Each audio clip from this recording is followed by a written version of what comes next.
What is happening, guys? Welcome back to Redbeard's Garage, and this is Gravy Bones 1.0. We built this in 3 days to go race at Cars and Cameras Dust Bowl 500, and we went and we held it down at the back of the pack. I was a little bit limited by weight class, but it performed awesome. I was super happy. I like challenging myself every once in a while, probably because I'm an idiot, but we built it in 3 days and it worked out great. But because we built it in 3 days, we skimped out on a few things. At the time, I hadn't been using my lathe, so I didn't know how to machine parts, which would have helped us out greatly with this build. So a few things is lacking that we're going to be improving today and in a coming up video and make this thing a perfected chassis. So one of the things is the steering. This whole steering setup is metal on metal. There's no like bushings, no bearings or anything. And normally I put like double ball bearings up here and at least bushings down here. It has none of that, so if any kind of moisture gets to it, it gets really tough to steer, especially when you're setting still. The push rod style steering with this big a tire, this big a car, is really hard to maneuver when you're not going down the road. So it works so well on the Hot Rod Go-Kart. We're going to be installing the rack shown on screen. This is a Challenger X rack from Go Power Sports. It's one of my favorites to use on buggies all the way down now to yard carts. Every yard cart we're going to keep is going to get this rack. It's amazing how well it works, but you do have to run a steering quickener with it. So we're going to go in depth on how to install all that on this couple video series. So that'll get rid of all these friction points, make the steering 1,000 times better. Also, there's no Ackerman angle on it, so with that live axle rear end, it can push the front end some, especially with these big meat dogs in the back. And so we're going to have to fix the Ackerman angle and the camber. You can see on screen that the tires are laid in quite a bit, and that's because we're using Dingo front wheel spindles, and they wasn't for this cart, so they're set up for the geometry of a Dingo. Another thing is the brakes. We did just a single tab on it, and when you get into heavy braking, it wants to twist. As you can see on screen, it has twisted. So we also ran this rod style, which is again a friction point. Now we use 3/8 Heim joints from Go Power Sports, the ones you would normally use on steering. So we're going to double tab this, fix that, and we're also going to be adding front disc brakes to this and a hydraulic rear e-brake, so you can whip it around. You still got high performance brakes on a high performance machine. So that's everything with the front. Now let's mosey on to the back. So with the back section, I want this cart to be one size fits all, people and engine. So I've never fitted a V-twin on here. It is a V-twin engine plate, but I don't know if there's enough clearance with the seat and for pulleys and everything. So we do have to test that in a future video and maybe slap on a Duramax 713cc. But one problem is I centered this engine plate. So if you're running a big block with a 780 CVT, because that's what you normally want with a built big block, I'm afraid it might get into these rails here because of the width of that 780. So we do have to make sure that's good. We may have to cut this whole engine section off and slide it over. Now a lot of people ask us about this frame if we're going to sell them, and we are. This is going to be a wintertime project, but this is V1, so to look a little bit different and be improved in every area. One thing is stretching this back about 4 inches. That's going to give us more room for engines, jack shafts, and all types of accessories we can sell for it in the future to help you guys put more power on this chassis or whatever you want to do with it. And like I stated, these rails will be changed. We're just tweaking it to make sure we're putting out the most quality go-kart frame, because I don't want to be building 6 different styles of frames. I want one fits all. That's it. That's what we sell. So they will be coming. Just be patient. It's a lot of work, and normally I'm out here by myself. So enough chit-chatting. Let's pull off all that front end stuff. We're going to get rid of the whole steering setup, pull the spindles off, cut the spindle bolts. We're going to show you how we're going to modify the front end for 150 style brakes and wheel hub. So let's get to it.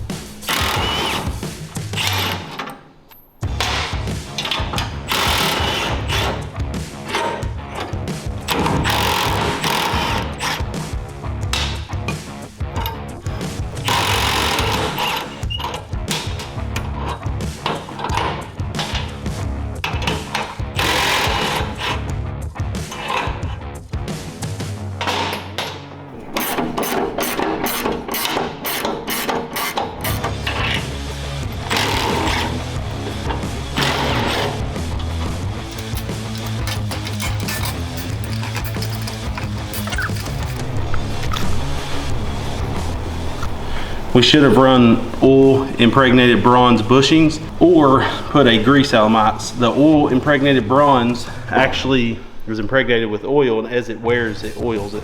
So you don't have to worry about, you know, getting stuff like this where it's like extreme, like that's crazy stiff.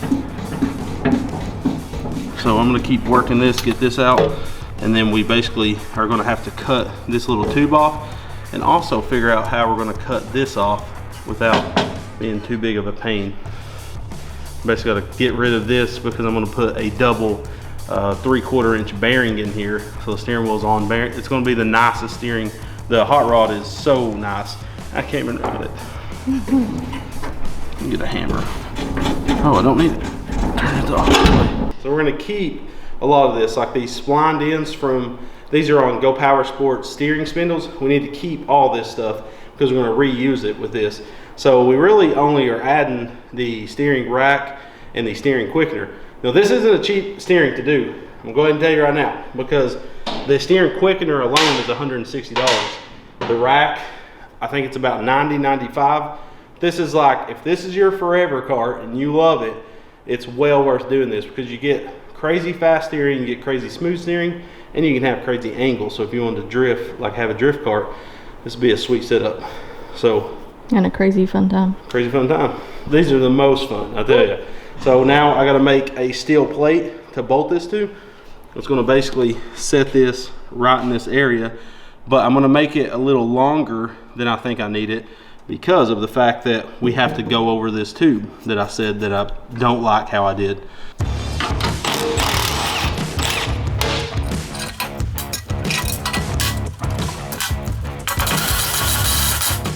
See how bad that's kinked in there from where it twisted and bent on itself. Pull this out.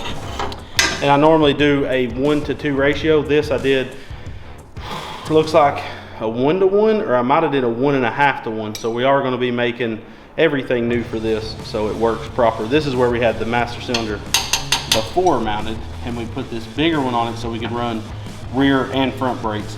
This is also from Go Power Sports. All these links will be in the video description. They do help us continue and not go broke and have to eat ramen noodles every day, all day. Think how fat I'd be if I only ate ramen noodles. So this is our trusty blue piece of garbage. Actually, we call it a piece of garbage. It's not. It's lasted forever. But the front end needs completely rebuilt. Like, we'll show you a little demonstration. So, it handles a little rough. So Go Power Sports has sent us all new bushings and stuff, but these ball joints are worn out too. So what I'm gonna do is pull this spindle off, and we're gonna use it, cut it down and do some modifications and use it on Gravy Bones. You'll see. So we gotta pull both spindles and leave this thing derelict right in the way.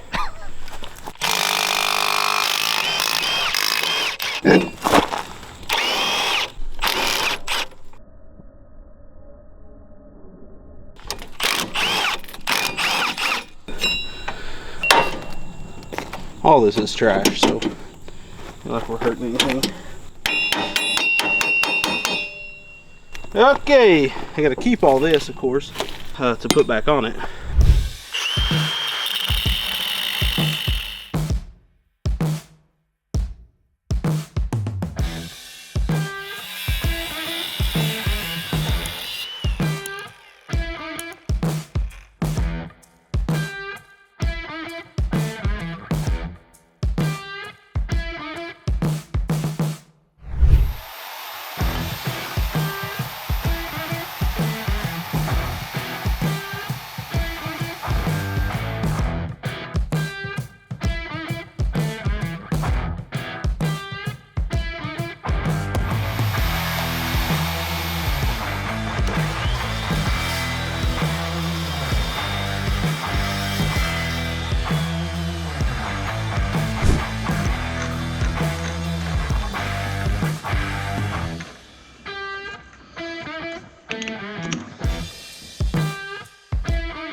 Okay, so we got all the front end, the steering and brakes all mocked up. So what I was doing the last part in the lathe is these are 150 tie rods. They're pretty short, so I just cut them in half, bored out the center to 5/16, and I took a piece of 1/2 inch round stock and turned down the ends to 5/16 to sleeve it in here so they'd be nice and straight, and then TIG weld them. So we have, son of a gun, dryer.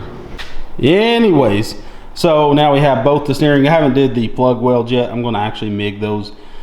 But we have the rack mounted, and I'm going to do a secondary mount with angle iron to support the front. So when you want to take this off, you'll take these long 5/16 bolts out and it'll slide out this way. But I really like that setup. It is super sick, I think, and it's going to work as good, if not better, than the Hot Rod Go-Kart. You can see how I did this. Since I utilized that whole bolt and brake caliper flange, I was able to put on the 150 brakes and use a brand new 150 hub, so everything's good. So I just need to run the lines to the master cylinder. Before, we just used the front or the rear output, so this is the two front outputs. So we'll get those connected, and on the next video we're going to make the new pivoting mechanism for the brake so we can plumb up everything to that. And then I'm waiting on my steering quickener, and it'll set in this area and be braced off of those bars. So we'll get the rest of the steering done in the next video and fully get all the brakes done. As always, guys, let us know what you think about this in the comment section below. We always read your comments, and we appreciate the good ones. This is going to be a sick kart. I never rode this thing because the steering was so stiff, like any kind of moisture would get in there and get it all crusty. So this is going to be way better with this rack and pinion, with these disc brakes. You actually have more leg room right here than you ever have, because before the tie rods was in this area and they was 1-inch tubing, so it was always in your calf muscle. So I really like this whole setup, and we used just cheap 150 ball joints, tie rod ends, and then we use that rack and 150 brakes and everything. So it's gonna be pretty sick. So what we're gonna be doing on this kart is a supercharged, fully built, probably a 440. So stay tuned for that. We'll be putting a fully built engine on this with a supercharger, and I'm pretty pumped about it. So we'll be building the engine in a couple of videos. So next video we'll finish everything else out, and yeah, let us know if you want to see any other things done to this kart frame. We got some pretty cool stuff in store for it, and we'll be pumping out these videos over the next week or so. So thank you guys so much for watching. Make sure to check out those links in the video's description, because they do help us continue to do these videos. We'll see you on the next one, guys. We love you, and God bless.